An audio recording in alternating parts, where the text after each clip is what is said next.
నమస్తే. ప్రస్తుతం మనతో పాటు సీనియర్ జర్నలిస్ట్ దాము బాలాజీ ఉన్నారు. ఆయనతో మాట్లాడదాం. నమస్తే సార్. నమస్తే. సార్ మాధవిలత మనకు ఇంతకు ముందు ఆహ్, విరించి హాస్పిటల్స్ చైర్‌పర్సన్‌గానే తెలుసు. కానీ ఇప్పుడు ఎంపీ అభ్యర్థిగా ఓవైసీకి అపోజిట్‌గా నిలబడుతున్నారు. అయితే ఆమె గెలిచే అవకాశాలు ఏమున్నాయి, ఉండకపోయినా పక్కకు పెడితే ఆవిడకెందుకు బీజేపీ ఎందుకు అంత ఇంపార్టెన్స్ ఇస్తుంది? Y+Z కేటగిరీ ఇచ్చారు, సెక్యూరిటీ ఇచ్చారు అండ్ ఆహ్, మీడియాలో కూడా చాలా విస్తృతంగా తీసుకెళ్తున్నారు. ఎందుకంటారు? ఇది ఒక ఫెనామినన్ లాగా ఆమె వచ్చింది. అంటే సడన్గా ఆమె ఇంత పాపులర్ అవ్వడం ఎవరు కూడా ఊహించలేదు. ఈ మధ్యకాలంలో ఈ 2 తెలుగు రాష్ట్రాల్లో కూడా ఏ మహిళ కూడా ఈ స్థాయిలో సడన్ పాపులారిటీ రాలేదు. సో ఆమె సడన్గా బీజేపీలోకి రావడం ఇదంతా చూసినప్పుడు ఏంటి స్ట్రాటజీ ఏంటి, వీళ్ళిద్దరి మధ్య ఏమైనా కుమ్మక్కు ఉందా, ఓవైసీనే ఈమెను తీసుకొచ్చాడా, లేకపోతే బీజేపీ ఓవైసీ కుమ్మక్కయ్యి డ్రామా ఆడుతున్నారా, లేదు నిజంగానే ఓవైసీని ఓడించాలని బీజేపీ సీరియస్గా ట్రై చేస్తుందా, ఇవన్నీ ప్రశ్నలు. సో చాలామందికి అర్థం కావట్లేదు. చాలామంది అమాయకంగా ఏమనుకుంటున్నారంటే నిజంగానే బీజేపీ ఓవైసీని ఓడించడానికి ఈమెను తీసుకొచ్చారు, ఈమె కూడా చాలా స్ట్రాంగ్గా ఉంది, ఈసారి ఓడించకపోయినా ఓవైసీ మెజార్టీ లాస్ట్ టైం 2 లక్షల పైన ఆయనకి మెజార్టీ వచ్చింది, ఆ మెజార్టీని తగ్గిస్తే కూడా నెక్స్ట్ మనకి ఓల్డ్ సిటీలో బీజేపీ స్ట్రాంగ్ అవ్వచ్చు అనేది చాలామంది అనుకుంటున్నారు. అందుకని కూడా చాలామంది క్యాడర్ కావచ్చు, బీజేపీ క్యాడర్ కావచ్చు, వీళ్ళందరూ కూడా ఆమెను బాగా పైకి లేపుతున్నారు. మామూలుగా అయితే ఇవాళ మీడియాలో పాపులర్ కావడం పెద్ద కష్టం కాదు. అన్ని ఛానల్స్లోనూ మనం డబ్బులు ఇచ్చి ఇంటర్వ్యూలు చేయించుకోవచ్చు. సో ఎందుకంటే ఇవాళ ఛానల్స్ అన్నీ కూడా ఆర్థికంగా చాలా ఇబ్బందుల్లో ఉంటాయి, యూట్యూబ్ ఛానల్స్. సో ఎవరన్నా వచ్చి నేను ఒక 10,000 ఇస్తాను నా ఇంటర్వ్యూ ఏంటంటే కళ్ళకు అద్దుకొని వేస్తారు. ఎందుకంటే ఇప్పుడు ఉన్న పరిస్థితి. సో ఆ రకంగా బిగినింగ్లో పెయిడ్ ఇది చేసుకుంది. తర్వాత వన్స్ పాపులర్ అయినాక ఆమె డబ్బులు ఇవ్వాల్సిన అవసరం లేదు. ఎవరైనా కొద్దిగా పాపులర్ అవుతున్నారంటే అన్ని ఛానళ్ళు ఆమె వెంట పడతాయి. అలాగా ఆమెకు పబ్లిసిటీ కూడా వచ్చింది. అంటే కొంత ఖర్చు పెట్టుకుంది, దాని తర్వాత ఫ్రీగా కూడా స్టార్ట్ అయింది.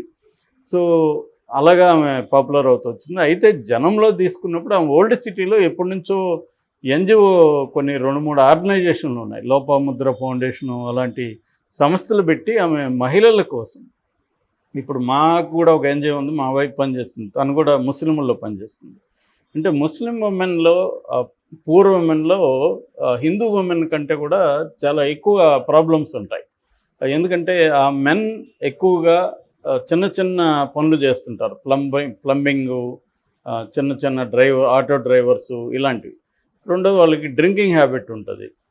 సో వాళ్ళు తాగేయడం, ఆ డబ్బులు ఇంట్లో ఇవ్వకపోవడం, వీళ్ళు పిల్లల్ని చదివించుకోలేకపోవడం, వీళ్ళు ఏమంటే బయట హిందూ ఉమెన్ లాగా బయట పోయి 4 పనులు చేసే పరిస్థితి కూడా ఉండదు.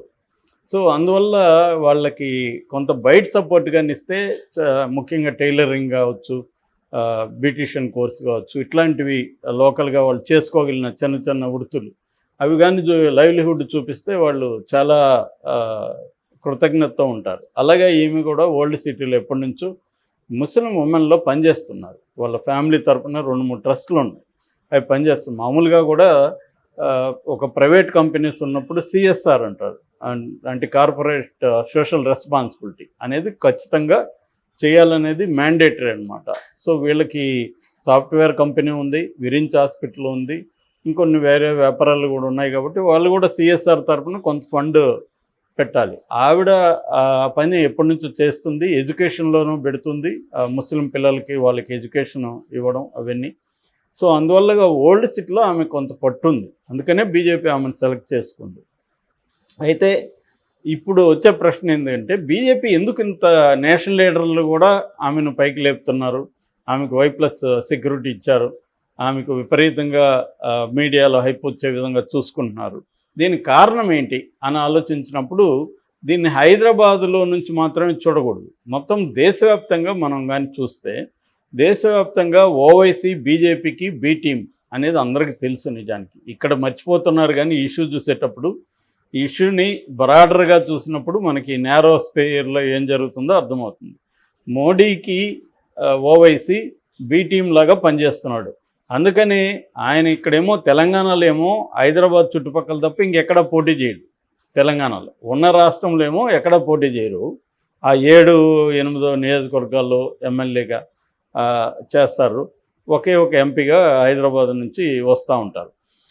వేరే రాష్ట్రాల్లో మాత్రం అన్ని చోట్ల నిలబెడతారు. బీహారు, మహారాష్ట్ర, మధ్యప్రదేశ్, గుజరాత్, యూపీ ఇక్కడ పోయి నిలబెడతారు క్యాండిడేట్ని. ఎందుకు నిలబెడుతున్నారు, అక్కడ ఎందుకు ఇతను కంటెస్ట్ చేస్తున్నాడు అనుకున్నప్పుడు క్లియర్గా ఏంటంటే బీజేపీ ముస్లిం ఓట్లన్నీ కూడా మెల్లమెల్లగా కాంగ్రెస్కి పడడం మొదలైనాయి. ఎందుకు, బీజేపీ క్లియర్గా హిందూ మతత్వవాద పార్టీగా మారిపోయింది.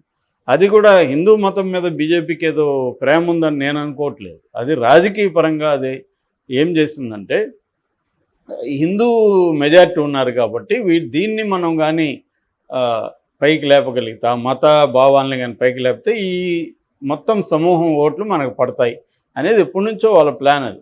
అందుకని ఓటు రాజకీయాల్లో భాగంగానే వాళ్ళు ఏం చేశారంటే హిందూ మతాన్ని బాగా పెంచడం, దాన్ని అనేక రకాల చర్యలు తీసుకున్నారు. దీని వెనకంతా కూడా ఎలక్ట్రల్ పాలిటిక్స్ ప్రధానం. కమ్యూనల్ పాలిటిక్స్ కంటే కూడా కమ్యూనల్ పాలిటిక్స్ కూడా ఎందుకు చేశారంటే ఎలక్ట్రల్ రిజల్ట్స్ కోసం, గెయిన్స్ కోసం అలా చేసుకుంటూ వచ్చారనమాట. వచ్చినప్పుడు ఏమైందంటే ముస్లింలు పాపులేషన్లో ఒక రకమైన అభద్రత మొదలైంది. ఈ అభద్రత నుంచి వాళ్ళు బీజేపీ యాంటీగా మారారు. సో కాంగ్రెస్ వైపు వేస్తున్నారు. ఈ ముస్లిం ఓట్లని చీల్చడానికి ఎవరున్నారని చూస్తే వీళ్ళకి మనోడు కనిపించాడు. సో ఇతని బాగా ఎడ్యుకేటెడ్, ఇతను సర్కిల్ ఉంది, డైనమిక్గా ఉంటారు వీళ్ళు, ఓవైసీ బ్రదర్స్. సో ఇతనితో మాట్లాడుకున్నారు. ఇతను వెళ్ళి మొత్తంగా మొదలుపెట్టాడు. అందుకని చాలా స్ట్రాంగ్గా బీజేపీకి వ్యతిరేకంగా ఉన్నట్టుగా ఇతను మాట్లాడడం మొదలుపెట్టాడు. సో మెల్లమెల్లగా ముస్లింలు బిగినింగ్లో తెలియకుండా ఇతనేదో మన కోసం ఛాంపియన్గా ఉన్నాడు, ఇలాంటి ఒక నాయకుడు ఉంటే కానీ మనం బీజేపీ హిందూ మతతత్వ శక్తులతో పోరాడలేమని ఇతన్ని నమ్మి గుడ్డిగా వేశారు. అది బీజేపీకి పనికొచ్చింది. చాలా చోట్ల నార్త్లో 5,000 ఓట్లు 10,000 ఓట్లు ఇతను చీల్చగలిగాడు. దానివల్ల బీజేపీ గెయిన్ అయింది.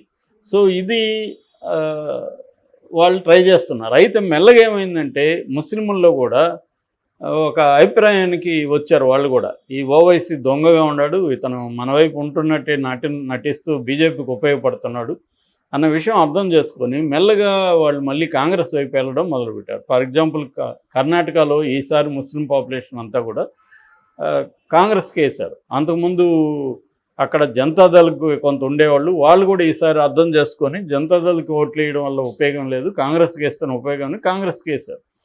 సో ఇది జనాల్లో అర్థమవుతూ ఉంది. ఈ కాంటెక్స్లో ఏమైందంటే ఇప్పుడు ఓవైసీని మేము గట్టిగా వ్యతిరేకిస్తున్నాము, ఓవైసీని ఓడించడానికి చూడండి మేము ఎంత ఎఫోర్ట్ పెడుతున్నాము అని వాళ్ళు చెప్పదలుచుకున్నారు. అంటే ఓవైసీ మాకు ఎనిమి అని బీజేపీ చెప్పదలుచుకుంది, బీజేపీ నాకు ఎనిమి అని ఓవైసీ చెప్పదలుచుకున్నాడు.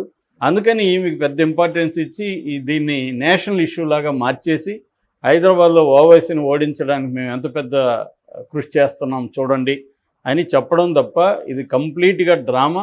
ఓవైసీ బీజేపీ ఒకటే, వాళ్ళిద్దరూ ఒకటే. ఓవైసీ ముస్లింల తరపున ఏమి అతను ఫైటర్ కాదు, అతను క్లియర్గా మోడీకి లొంగిపోయాడు ఎప్పుడు, డబ్బులకు కావచ్చు లేకపోతే కేసుల విషయంలో కావచ్చు. అందుకే చూడండి అందరి మీద కేసులు పెడతారు, ప్రతిపక్షాల మీద బీజేపీ. ఇప్పటివరకు మోడీ బ్రదర్స్ మీద ఏ రకమైన కేసు కానీ ఏ రకమైన అవినీతి ఆరోపణలు కానీ ఏవీ చేయలేదు. అంటే క్లియర్గా ఏంటంటే ఇతను ముస్లింలకి ఉపయోగపడుతున్నాడు. ఎందుకంటే బీజేపీకి ఇవాళ ఏంటంటే ఏ పాపులేషన్ కూడా వాళ్ళు వదలరు. ఈవెన్ ముస్లింల్లో కూడా షియాలు 15% ఉంటారన్నమాట, సన్నీ అండ్ షియాలు. సో ఆ పాపులేషన్లో మళ్ళీ పస్మందా ముస్లిమ్స్ అని ఉంటారు. వాళ్ళు ఏంటంటే బీసీలు అండ్ ఎస్సీస్ అనమాట, అంటే ఇండియన్ కన్వర్ట్స్. వాళ్ళే 80% ఉంటారు ముస్లిం పాపులేషన్లో. వాళ్ళని కూడా టార్గెట్ చేస్తుంది బీజేపీ. సో దానికి కూడా సపరేట్ వింగ్స్ పెట్టి వాళ్ళని కూడా రాజ్నాథ్ సింగ్ లాంటి వాళ్ళు వాళ్ళ విశ్వాసాన్ని చూరగొంటారు. సో వాళ్ళకు కూడా చేస్తుంది అన్నమాట. వాళ్ళ కూతుర్లు ఇద్దరు కూడా ఐఐటి చదువుతున్నారు. సో కొడుకు కూడా ఒక అతను రామకృష్ణ పరమహంస.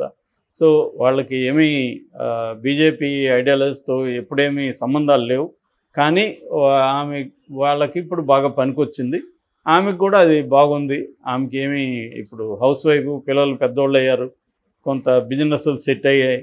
ఆమెకి ఇప్పుడు పాలిటిక్స్ ఉంటే మంచిదే కదా. ఎందుకంటే ఆల్రెడీ విరించి హాస్పిటల్ మీద కరోనా టైంలో చాలా తీవ్ర ఆరోపణలు వచ్చాయి. దాన్ని బ్లాక్ కూడా చేసింది గవర్నమెంట్. ఎందుకంటే జనం దగ్గర ఎట్లా జలగల్లాగా లాగారు డబ్బులని.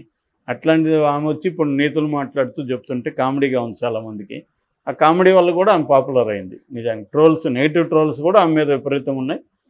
దానివల్ల కూడా పాపులర్ అవుతుంది. ఏదేమైనా ఇదంతా కూడా పెద్ద డ్రామాగా మనం అర్థం చేసుకోవచ్చు. దీనివల్ల ఏమీ ఓవైసీకి ఏమి నష్టం లేదు. ఓవైసీ 100% గెలుస్తాడు. ఇదంతా బీజేపీ ఆడుతున్న drama. Okay sir, thank you.